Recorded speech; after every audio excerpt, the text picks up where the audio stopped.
Hello, everyone. Thank you so much for joining us for Modeling Momentum. We are so excited to dive into some really cool modeling experiments you can do with godirect sensor carts. I am Dylan Trout, if we haven't met before. I work here at Vernier Science Education. I work on the marketing team, so you may recognize me from some of our internal webinars.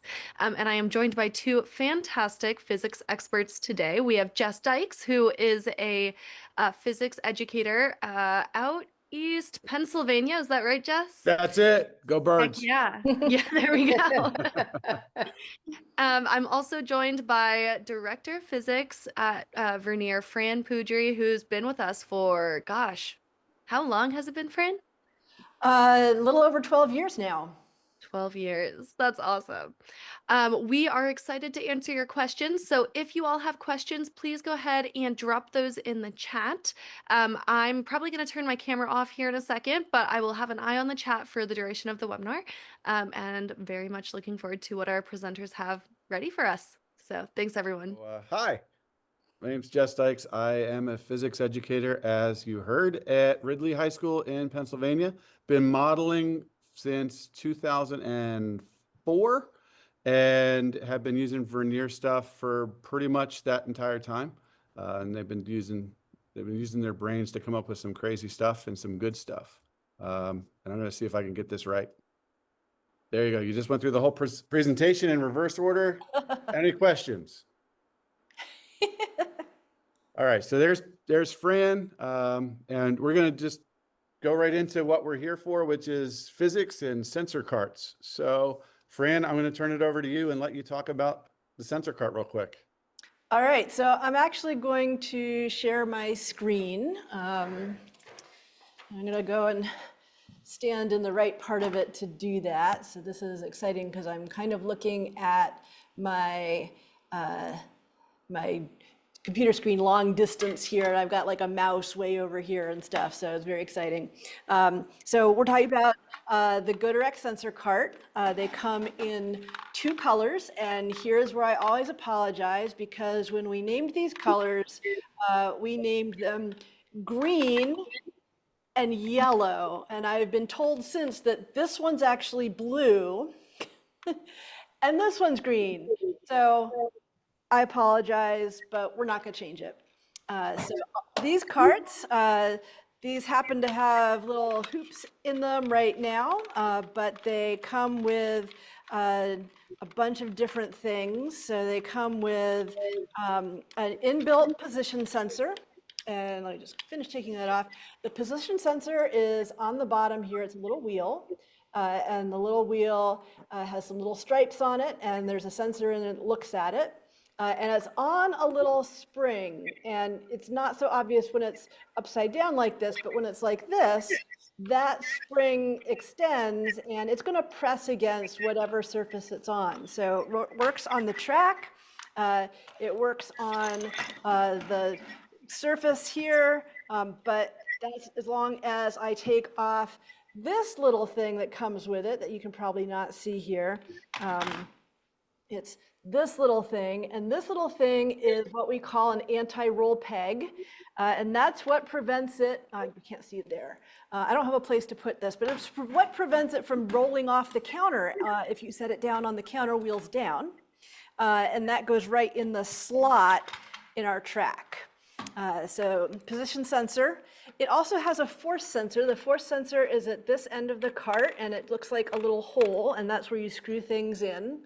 It comes with a hook, so there's the hook. It also comes with a little rubber bumper, which we're not going to use tonight. And then if you get the entire set, or if you get the accessory kit, it also comes with the hoop springs, with some big magnets that you can hook into the force sensor. It also, the accessory kit also comes with these little clay holders and some clay, so you can put that together for inelastic collisions. But they also have these lovely little tabs that go in and out, and the tabs can have Velcro on them, so they can stick on to one another with Velcro, and that way they can, two of them can stick together. We'll be doing that later. And then there's also a built-in accelerometer that's right in here. It's a 3-axis accelerometer. So while technically you could screw the hook in and then tie this to a string and turn on the accelerometer and do force and acceleration while you whirl it around your head, I don't really recommend that because you don't want anyone to get one of these in the face. But you could do that, or you can just take this and set it in your car, maybe tape it to the seat, and then you can go for a ride, and you'll see when you speed up and when you slow down, and when you go up a hill, when you go down a hill, when you go around a curve, when you go around a curve the other way. So you can get some really cool acceleration graphs that way. And then it's got a plunger. All of them have a plunger, no matter which color they are. They all have the plunger. And the plunger has a little tab here that if you use a screwdriver on that little tab, you turn it from an innie, which is this one's on an innie right here, to an outie. You can see that when they run into each other, that can be, it can trigger it. So let me just. Oops, there it went. So it triggers it to put additional energy into the system, which is really cool because when you're doing conservation of momentum, momentum is still conserved because all the forces are interior to the system. So lots of cool stuff. Also, there's some masses that you can put in the sides like this. And one thing that Jess was pointing out earlier when we were talking about this is they come with this big giant X with a little plus and an arrow, and that tells you which direction is the positive direction for the cart. Did I do good, Jess? As always, perfect. Nicely done. So I'm going to try to do this in 2 ways here. So I'm going to turn the video off here, keep the audio on there because that's got a better microphone. And I'm in the classroom. See if I can put a spotlight on me. There I am. So it's time to get into the physics side of things. And so I'm going to do it standing up because I don't know how to teach sitting down, frankly. So anyway, we're going to put ourselves in kind of a student mode place. We're going to put ourselves in the mind of our students as we've finished going through studying motion. We have finished studying how to measure force and all of that fun stuff. And I'm trying to figure out how to get this ready to go. I don't know. Can't figure it out. Yeah, it's Zoom. So if you can see me, you can. If you can't, you can hear me. Yeah, if you want, that'll be good. But anyway, so we're going to watch the car here, as Fran was talking about with the amazing plus X right there. That is huge. My students, they struggle with what direction is the positive direction. Sometimes this makes it obvious to even the student with the most obstinate inability to understand simple directions. So this is the positive direction. So we're going to take our cart and we're just going to push it into the wall and we're going to see what happens to it during that process. So we're going to break out real fast into a student mode.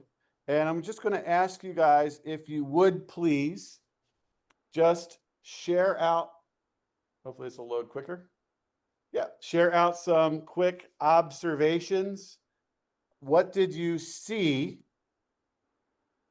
as the cart came into the wall during that process? After I pushed it, please. So after I pushed it, what did we see? Hopefully this will work. If it's a failure, we'll stop quickly. So I saw a bunch of people with their stuff before, and now it seems to be gone. Oh, there we go. The cart bounced off the wall. Anybody else want to jump in with something? Cart moved in the opposite direction.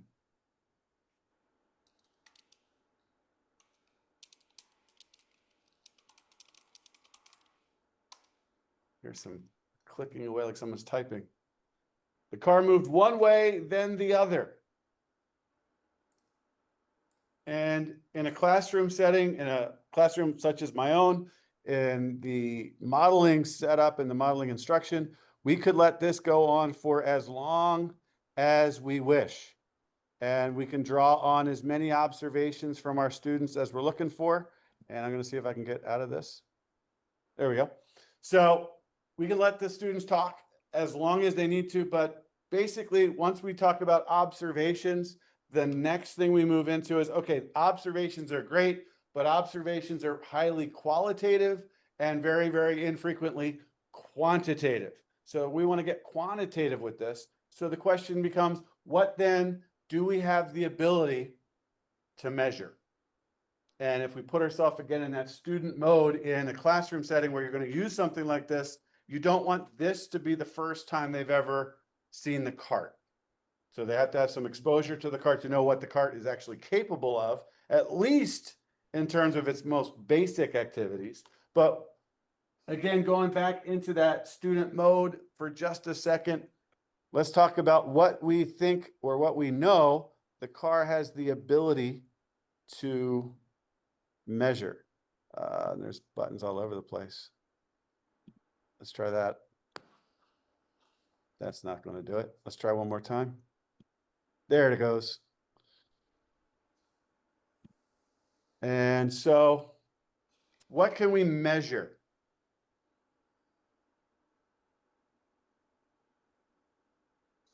All right, we got speed / velocity. Trina, I honestly don't know. You just shout it out, Trina, whatever's on your mind.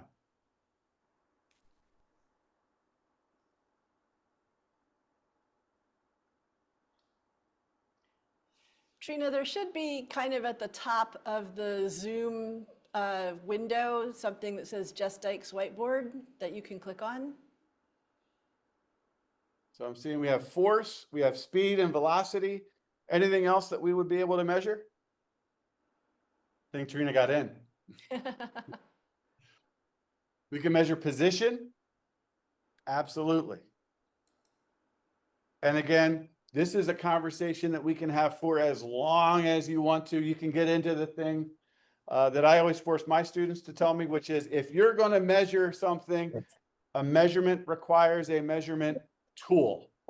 So what is our measurement tool that we're going to use to measure, let's say, for example, the speed and or the velocity? How can we measure the speed and the velocity? If you've done this with your students, this would be something that they would have no problem picking up right away, because we would have done like a cart on a ramp and measured velocity, position, even acceleration with this wonderful tool. And so they would be like, yeah, if we're going to measure speed or velocity, this thing measures speed and velocity. In fact, it focuses primarily on the velocity piece because it is directional. So we had the plus minus on there. So we can measure the velocity with this very, very easily. And so when do we want to measure the velocity? When would be the most interesting moment to measure the velocity in this scenario?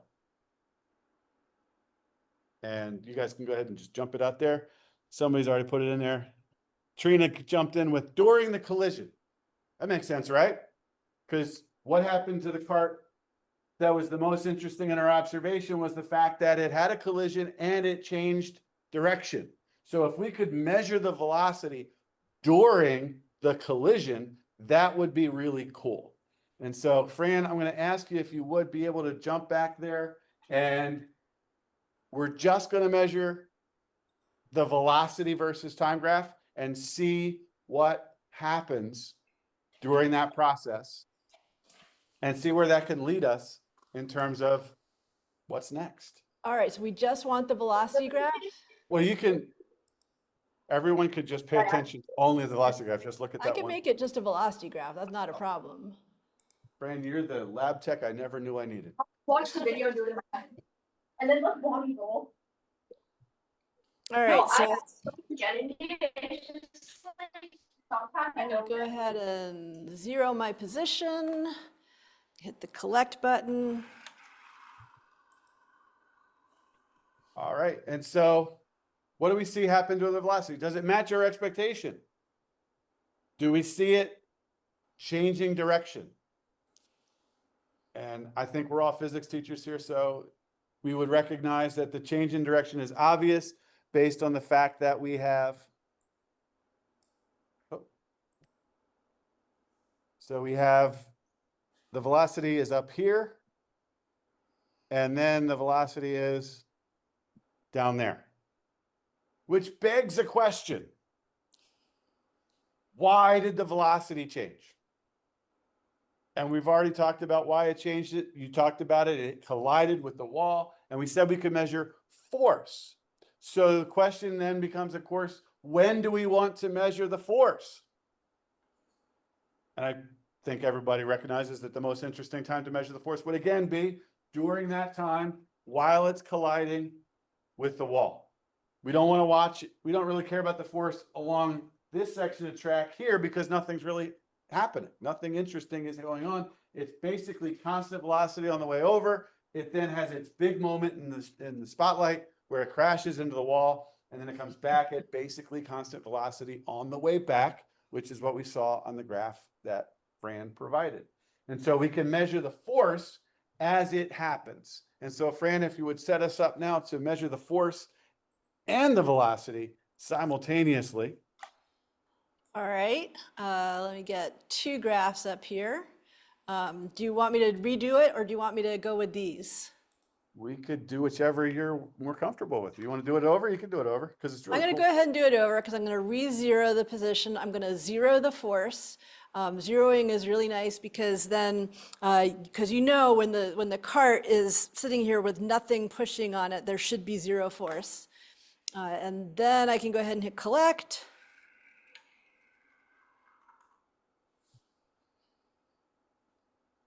And there we are. Oops, I've got position and velocity. You want force. Let me switch this to force. There we are, force. And so what do we see happens to the force graph? When does the force show up? And, oh, it's not perfectly aligned. Could you do it one more time for us, please? All right. Let me zero that again. There it is. And that's almost perfect. So when does the force show up? When you're changing directions. Basically, during that change of direction is when your force actually shows up. And that's the reason for that. And my annotation skills here is terrible, but I'd have a meter stick in my classroom and we'd actually hold the meter stick up to the screen as it's happening. And we'd say this is a vertical line basically between those 2 points. So the velocity changes as a result of the force. Now, we could do this exact same thing again, and we could change the masses that are acting on it. What would you predict to be the result if we were to, let's say, triple the mass that we're looking at? Are we able to triple it? I don't think so. Yeah, because it's what, 300 grams for the car now and 125 for each of those? Yeah, I can just put 4 thingies on it. Yeah, so we got 500 grams extra, and it was originally 300 grams, so we're up about 1.5 times. Something like that. Somewhere roughly. So what do we predict would happen to our graph if we did the exact same thing, but now with a heavier car? Assuming that Fran can be amazing and give it the exact same velocity on the way in. I don't think I'm that amazing. But what do we expect might happen? Anybody want to jump in with that one?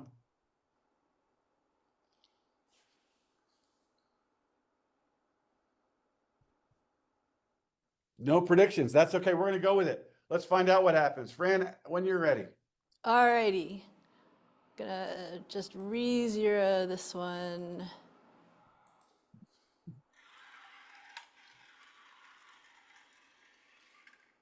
So what happened to our force graph this time? Anyone take note? Well, we could just directly compare if you want. Oh, Fran, make it happen. All right, so we That's why just you did need data somebody set like this. 4. I'm going to do data set 3, and I'm going to color it slightly differently I'm going to make it go to this color. So there's data set 3, and here's data set 4. All right. Can we see the same thing with the velocities? Yep. So data set 3, velocity, and I'll make that one also pink. Fran, that's amazing. That actually is amazing. That really is amazing. Oh my I'm gosh. astonished. So, wow, I just need a minute there. That is unbelievable. So I told you Fran was amazing. That proves it right there. So what happened to the force when we have more mass? The force got Significantly greater. more. So why did we have more mass the second time than the first time?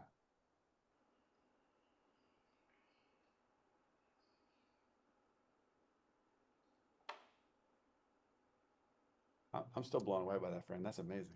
So we have more force because we have more stuff that we're pushing, right? And this goes back to when we did Newton's second law. We talked about the fact that when there's more mass to get more change in motion, it requires more force. And I mean, Rockstar here gave us basically the exact same change in motion both times. And the result is it requires more force. And so we can look at the numbers that are going on here. So can we start to look at the numbers here, Fran, for what our change in velocity is? Oh, for the change in two velocity? scenarios? Yeah, just the change in velocities to start with, because I'm really kind of curious. All right, so it looks like we started at about 0.04 meters per second. And then we ended up with the pink one at negative 0.038. And with the green one, it looks like it was also negative 0.038. All right, so we have a negative 0.38 and we have a positive 0.40. Let's see, it's 4.1 for the pink, and then if we go to the green, it's also 0.41. All right, so our change in velocity for both is negative 0.79. Why is our velocity change negative? And this is where that big arrow comes in really, really beneficial right there. There it is. So why would the change be negative? Because it was going positive and then it comes back negative. So our change is negative this time. And so we have a negative 0.79 meter per second. And in my classroom, I'd be writing all this stuff down for them to have. So now, Fran, can you do some amazing work on the force graph? Sure, let me go back to that. So I'm gonna get rid of that thing there. And We have a question from Mrs. Noddy. So let's pause for a moment. Mrs. Noddy? Thank you. Just a quick question, because I'm seeing all the amazing things Fran is doing on the graphs, and that's awesome. I have the Vernier set, but I'm not sure I can do all those amazing things. Now, I'm guessing, Fran, you're on a PC. So I am on a PC, yes, but you can do this also in the Chrome web browser on our graphical analysis app as well. And it would look pretty much exactly the same. Because we're iPad. And I can speak to this. You can also do this on iPads and it will look exactly the same. And I can say that Fran is not lying and I'm not being paid to say that. We had iPads. My boss is in the audience, Ray Hawansky, and I yelled at him when he said we're going to iPads and not computers. And he said, don't worry, there's an app for that. And it's true. It worked. And it does exactly the same. It literally looks exactly the same on the iPad as what you see on the screen here. Like literally pixel for pixel. There's almost no distinguishable difference between the two. So if you have an iPad, you can do everything that Fran's doing. Thank you. No problem.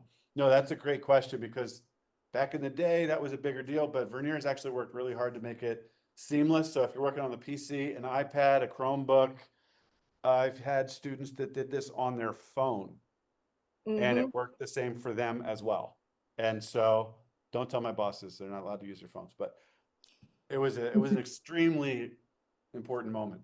So we have our velocity, negative 0.79 change. So what can we do with our graph here? Well, we got a bunch of different force values, right? It's not a singular momentary force. It's this range of forces over this range of time. And if you remember back, and this is where we build on students' prior knowledge, when we had a velocity graph that had a variety of velocities over a range of time, we were able to determine a displacement by taking the area of that graph. And so just parenthetically, as a teacher, make sure you hammer that idea if you're coming back to this, because you want to make sure that the students don't see this as a magic voodoo moment. But could we find the area of that graph? So we can, and so whenever you select something on the graph in graphical analysis, you will get this list of things that you can do with that selection. And these not only pop up next to it, but they would also be down here in the graph options, and you can get that as well. So I'm going to just go ahead and reselect that bit. And the integral is the one that's going to give me that area information. It tells me both, because right now we don't have a way to get graphical analysis to just do one of the traces that's showing. That is a future feature. And just, for anyone who's currently using graphical analysis, if you have a feature that you're used to using in like Logger Pro or maybe some other software program, and you want to see it in graphical analysis, tell us. Because what we do is we take all of the suggestions that come from users and we use those to prioritize the upcoming features. All right. And so you guys may not know it, but magic just took place. So we have an area. The area is negative 0.239. And so that leads us to this question. Well, that's not really all that close to this whole velocity change thing that we were just talking about, right? So we're just going to go here real fast. I'm going to try to write it all down. So we have a 0.79 meter per second change in velocity, with a little minus sign there. And then over here, we've got a negative 0.2. Was it 39 or was it 40? It was 39. Yep. 39 Newton second area of that graph, right? And so the interesting thing is, well, didn't we see that there was a dramatic difference when we increased the mass? So somewhere along the line, the mass has to play a role. And I'm going to assume that the mass of the carts that Fran is using are the same as the carts that I used over here. And I massed these earlier in the day, and I can tell you that mine averages a mass of 0.35. Nope, I'm going to say it right this time. 0.305 kilograms. Now, how does this number come into play with these other two? Well, that's the question, right?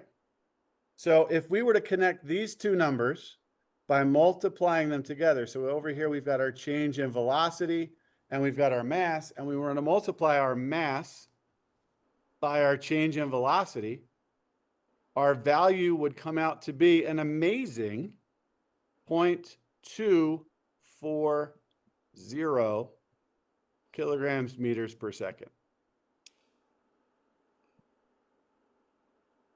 And if we follow the rules here of significant figures, those of you with the chemistry background, you know what I'm talking about. We have 2 sig figs here. We have 3 sig figs here. So what number should I really be rounding to? 2 after the decimal. Second decimal place. So I don't want this one. I want to stop at 0.24. And then if I take this number, comparing them, what does that number become if I look at two significant figures? Negative 0.24 Newton seconds. Which begs the question, is there a reason that they're the same number? And of course, at this point, you can go ahead and break out your old Newton second law friend. And so we can start with sigma F equals m times a. But you guys know that acceleration can be rewritten a different way. And that way is that acceleration equals the change in velocity over the change in time. And I'm only going through this way in this group because I know you guys know what's going on here. In my students' classroom, we would pause at this point. I would ask them to go back to Newton's second law and bring change in velocity in through what they know about all these different things. But if we do that, this acceleration right here would go away and it would be replaced with delta V over delta T. And then if we get rid of everybody's least favorite thing in math, which is fractions, we can go ahead and multiply the delta T on both sides. And lo and behold, shocking to no one in the room, I'm sure, we get this amazing thing that says that the left side, negative 0.24 Newton seconds, should equal negative 0.24 kilograms meters per second. You guys know what the units are. And so we have what we want, which is a relationship that we've been able to build up through our scenario. The left side we talk about, and we call it impulse, of course, with the letter J, because science can never make perfect sense. And the right side is what we call the change in momentum, which of course we call delta P, just to confuse them even more. And so we have our impulse change in momentum relationship built with perfect numbers. I've been modeling since 2004. I will say this about that. The modeling materials make a note in the teacher notes, and they say, as long as you're within 10%, the students won't really give you a pushback, and you can say that they're the same. I can tell you in 2025, that's not true. If it's going to be the same, it needs to be the same. And you need to make sure that they understand why it's the same. And so these tools actually make that so easy. And so we got it perfect right on the dot, especially if we break out the 2 sig fig rule. We can get that very nicely, very easily, and it's exactly the same. Even without that, by the way, in my classroom, we talk about fuzzy numbers. Again, going back to measurement ability. And one of the things in the modeling curriculum we use to measure is paint sticks. And it's a foot, but it's got no markings on it. And so we would start measuring tables, and we call them glugs because, you know, we can make up words if we want to. And so they get to measure in a number of glugs. And the number of glugs turns out to never be a whole number. Weird. And so they have to identify, how would you estimate that extra little piece? And so we talk about the tenths rule, and you have to estimate to the nearest tenth if you don't have a marking between your glugs. And then of course we give them a marking of glugs with tenths, and then they have to go to the hundredths. And then I've never done it, but we could go to the tenths and go from there. So when we're doing these things in the early part of the year, it's for moments like this, where we can tell the kids, hey, 0.240 and 0.239, they're the same number from a measurement standpoint. They're both fuzzy numbers. They're not exactly 0.204 or 0.240 or exactly 0.239. There's a fuzziness on both ends, and there's an overlap between the two, which means they are in fact the same measurement. And so right away we get that, and even my 9th graders have no problem with fuzzy numbers and overlap, and like, yeah, it's the same, which they kind of like, because when they measure it and it's the 4.2 glugs and the group next to them says it's 4.1 glugs, and I tell them ultimately that they're both the same because there's an overlap in terms of the fuzziness, you go, yeah, they're both valid measurements and they're both as accurate as we can be with the precision level that we have. And so we go, yay, and everybody feels good about that. So from here, we've now developed this idea of change in momentum when it crashes into a stationary object, which again begs the question, well, what if I had a second car? Instead of a wall, what if I crashed it into a second car? What happened to this car? Did it change momentum? Everybody.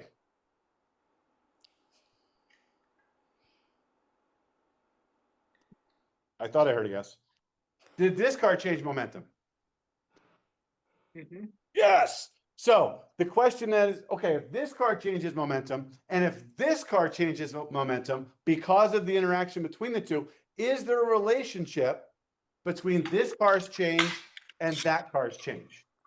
Which would then bring us back to the amazing Fran with her ability of constant velocity car pushing, like I've literally never seen before. That was the most amazing moment. I'm glad we had that on video, because I don't think anyone would believe it if it didn't actually show up on video. By the way, not pre-recorded. That was live, 100%. Some amazing stuff there. So Fran, would you give us a velocity versus time graph for two cars colliding? Sure. So I've got, do you want me to have them be the same mass or not? Dealer's choice, Fran. All right, so I'm going to make the difference a little bit less. And I've got, one of them has the hoop spring and the other doesn't. And then I have to hook this one up. So I'm going to go ahead and do a new experiment. And sensor data collection. And then I have to go and tell it that I've got this other cart that I want to, oops, that wasn't the cart. That's the cart. Disconnect that.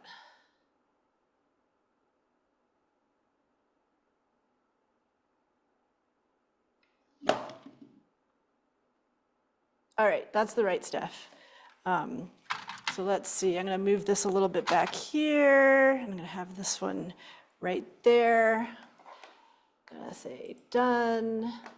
Going to say, yeah, so let's 0. Do you want me to do anything about zeroing? What do you want me to zero here? Well, we can remove the force piece. We don't really need that one anymore. All right, I'm gonna remove the force. So I'm starting. As far as zeroing goes, I don't worry about zeroing with this, but you can. All right, so I won't worry about zeroing if they're starting in different places. So that's just, something to know. Oops, did we want that second collision? I mean, why not? So let me unmute myself. There we go. So as we do this, if we focus our attention on the velocity graph, what do we notice happens to the two cars? Let's focus on the yellow car first. And by the way, Fran, in my world, yellow and green, way better. I watched your video on it. You called it, one of them, I think you said was chartreuse. Yep, that's this one. Yeah, okay. I understand the Crayola box of 8. So Yeah, yellow works for me. Chartreuse was named after a French liqueur that comes in 2 varieties, but they're both kind of a bright yellowy greeny color, made by monks. Okay. So again, I'm not actually being paid by Vernier to be here. I just want to point out something that's amazing that I was just super excited about. The color coding of the graphs here. The yellow car produces a yellow graph. The blue car or the green car produces a green or blue car graph. So there's no question about what goes with what. One of the issues I had years and years ago when I was doing this exact same lab, we had green Vernier cars. All of the cars were green. And then we were using photo gates. And even going back further, all of them were silver and black, if I'm not mistaken. But we had this, Those would have been the other company. Oh, is that right? Well, yep. I used the green ones because Ridley is green. So we used the green Nice. card.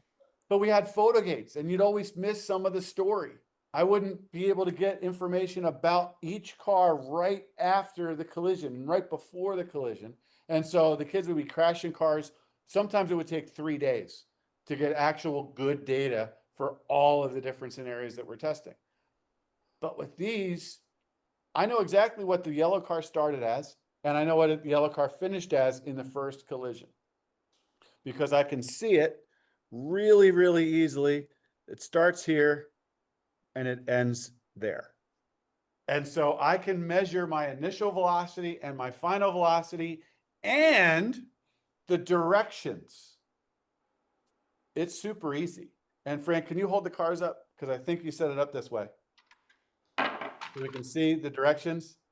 Oh, if you could push there you go. There we Left hand. are. So if your students set up the cars where both of the X directions are pointing the same direction, then both cars are in agreement with what direction positive is, which means that you have a single coordinate system that shows you the direction of motion. And you don't have to get the kids to go in and change any settings or flip around the directions or anything like that. The car has it on it that tells you which way plus is. And literally all you need to do is make sure that the arrows are both in agreement. And that's it.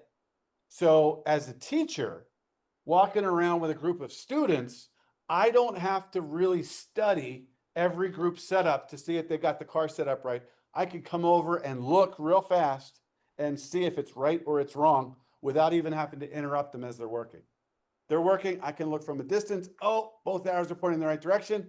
I'm good. I go over here. Oh, they're pointing at each other. I need to talk to that group.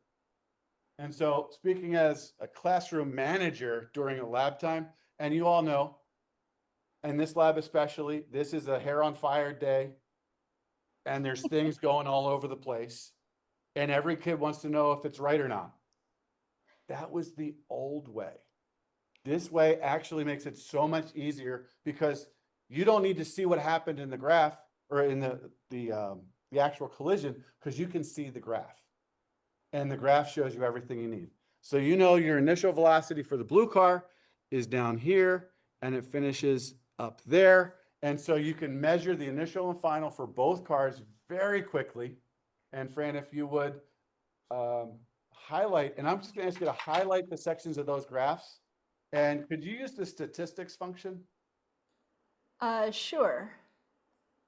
So like that much? If you could narrow it down to just before the collision and just after the collision. But I like the feature because if I was doing this earlier today and you can use the little numbers at the bottom, and this is what I actually have my kids do. If they don't have the right sample, you can actually use the slider on the bottom to get that. But the nice thing about this is it's going to give me the minimum and the maximum for both colors. So what's the maximum speed? Well, that's the high point. The yellow car has a maximum of 4.2 or 0.423, and it has the minimum of whatever that was. And so I can find my change in velocity from that information very, very quickly. And the same thing is true with the other one. I can get the change in velocity for the max and the min. The only thing is, I really wish that Vernier would not do that. Because Yes. that right there throws students off, especially if you're teaching 9th grade. They're like, why is there a letter in the middle of my number? Yes. So that one takes a little time. So yeah, it started as really, really, really, really close to 0. It wasn't exactly 0, but it's close enough. I want you to notice something here. That number is the difference between these two numbers. Is it really? It is. I never actually checked. And Oh, it's well, then easier that to makes my tell life on so this much one. easier. That one is the difference between these two numbers. If we could only make it say delta V. Yeah. Yeah, I don't know if I'd point that out to my students because they like Y and X too much as it is. But yeah, that's really cool. And So- it's always, when we do this, it's always the difference between the highest and the lowest. So it's always going to be positive.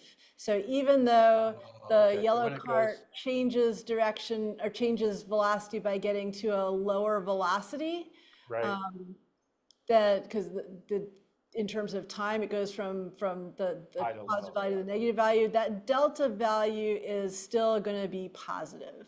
Okay, so And that's a what we don't want to decision talk that we about. made just because when you're looking at a graph, it's looking at specifically on the graph as opposed to the initial and final states of the system. Right, and that makes total sense.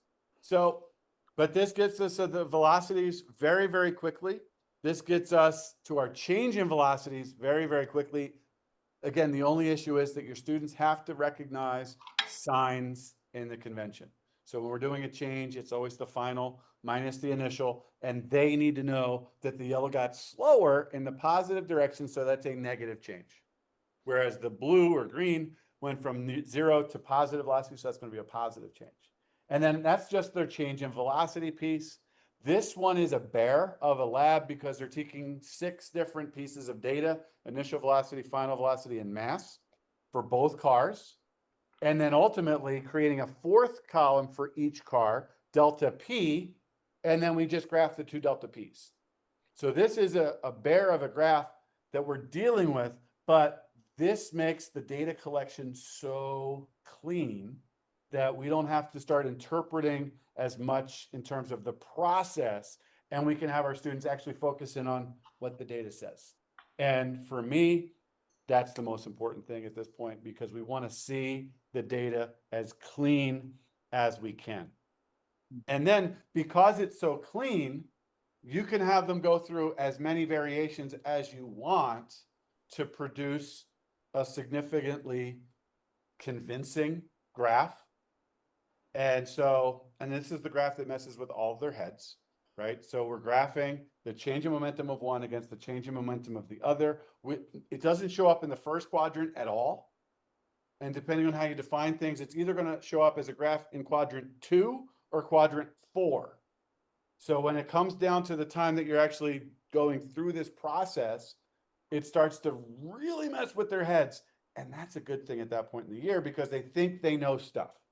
They think they know what the graph is going to look like, and they're all expecting it's going to have a linear slope of 1, and everything works out great. Then they start to actually put it in there, and you really focus on that sign convention, and then we get that -1 slope instead, and messes with their minds. But ultimately, it brings out exactly what you want. And again, from a modeling standpoint, it would be something like this. As the kids would be graphing it, they would get something roughly 1 delta P2. And that would be the expression I would expect that my students will come out with. Every single time that we do this, our number here is obviously not going to be exactly 1. It's going to be -0.9 something or -1 point something, depending on how you do it. And that's just the nature of the beast. We've got friction acting on it no matter what. Even as great as these cars are, they still have friction. But that leaves us right at the doorstep of what we ultimately want. And what we ultimately want is, well, let's just bring everything over to one side, because if we hate fractions, we hate negative numbers almost as much. And so we can bring this over to the other side, and we get this amazing thing right there. And then our big idea,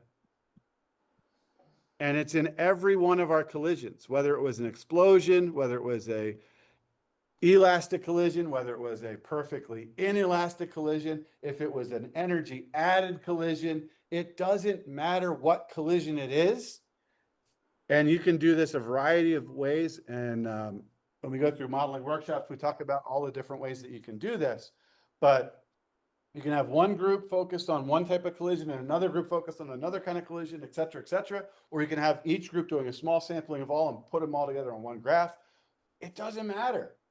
Regardless of which way you do it, you're going to end up with conservation of conservation of linear momentum. And that's amazing. It's one of those conservation laws. It's a big deal. And we can build it up fairly cleanly without all of the extra drama that we used to have with the older systems. Like the photo gates are great, love the photo gates, but they're limited when it comes to this.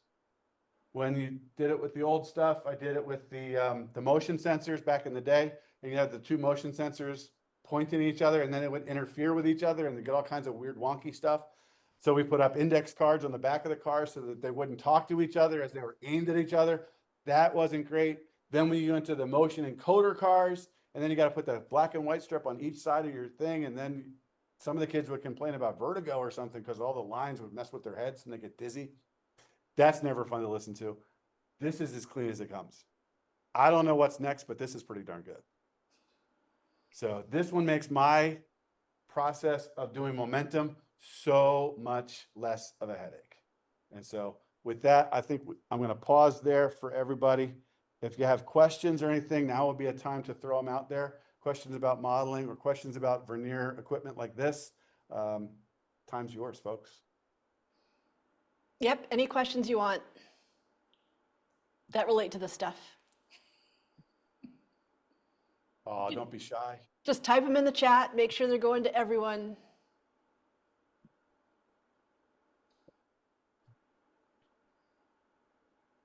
So with that, I'm going to sit down.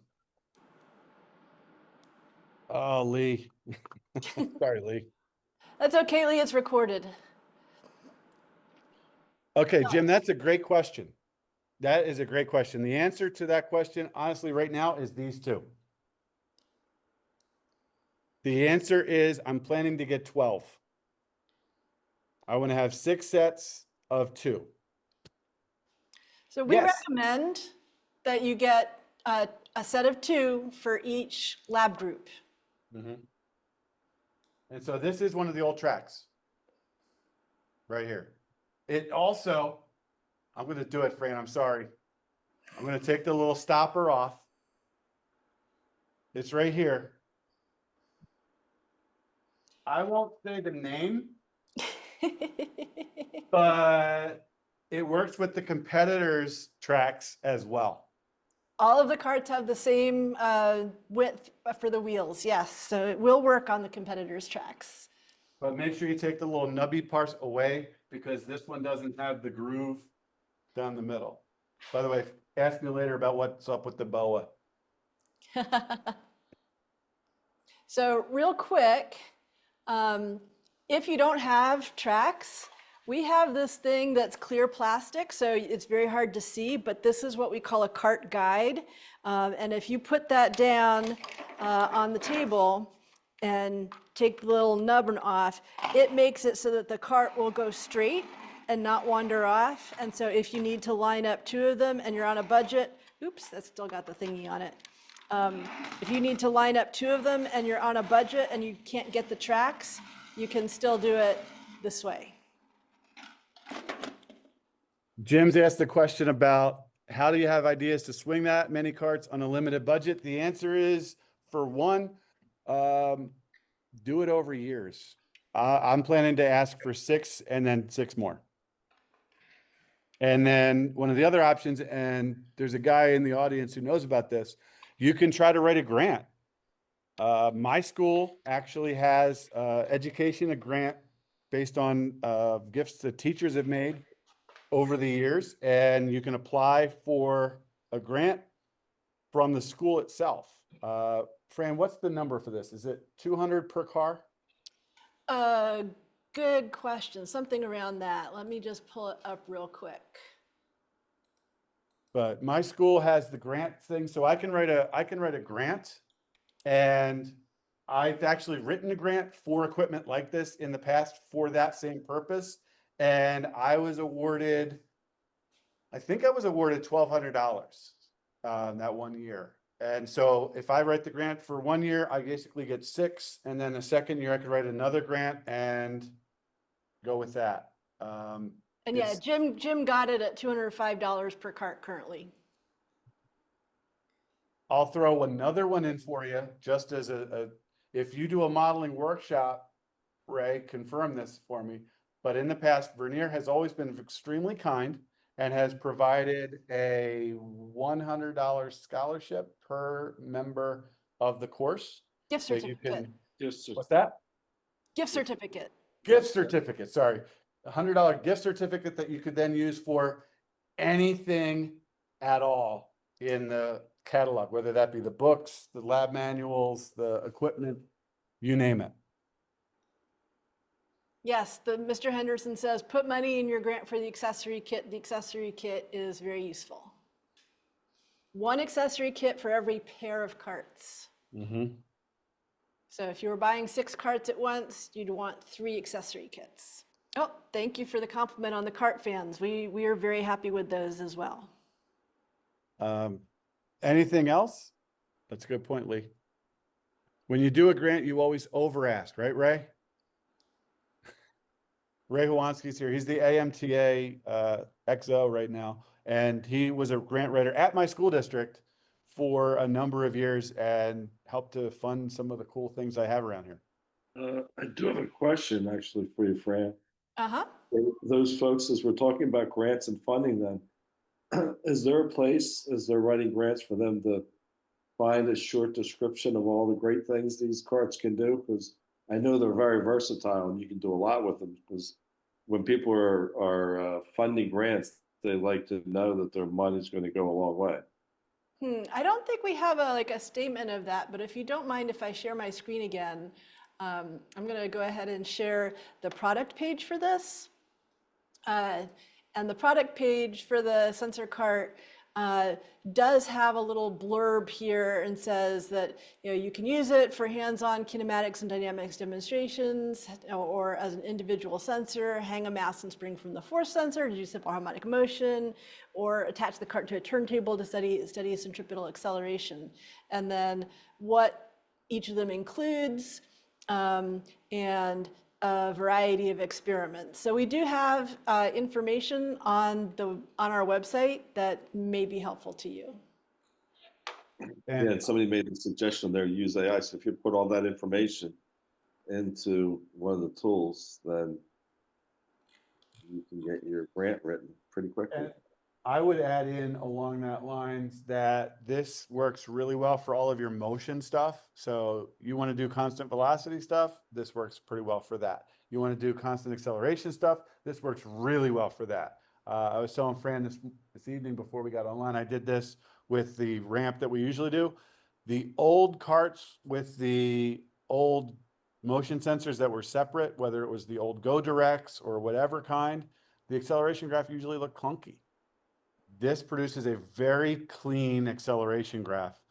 And so you see, hey, it's actually constant acceleration as opposed to it's really, really nasty. It looks like a EKG gone wrong. But trust me, it's constant.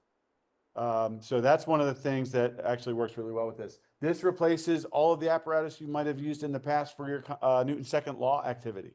2 carts will be useful for this. You can do Newton's third law with these same things. So basically, these almost fulfill your whole first year equipment needs. The only thing they don't do is fling projectiles. We're working on that, right, Fran? Sure, future feature. So it looks I like would it's really 5 love it actually to o'clock, fire up so- vertically while it's moving at constant velocity. Fire it up vertically and see it come back down right where it was launched from. That would be amazing. That would be amazing. It is 5 o'clock, well, here on the West Coast anyway, so for anyone on the East Coast, it's probably 8 o'clock. So I think, was there a survey? There is. I'm not going to be able to put the survey up, but there is a post-workshop survey that I believe is going to be dropped, the link in the chat.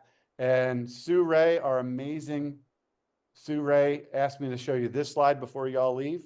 If you want to follow anybody on modeling instruction, and there's the survey, post-webinar survey is now in the chat. We would ask that you would fill that out tonight before you forget. And thank you for coming.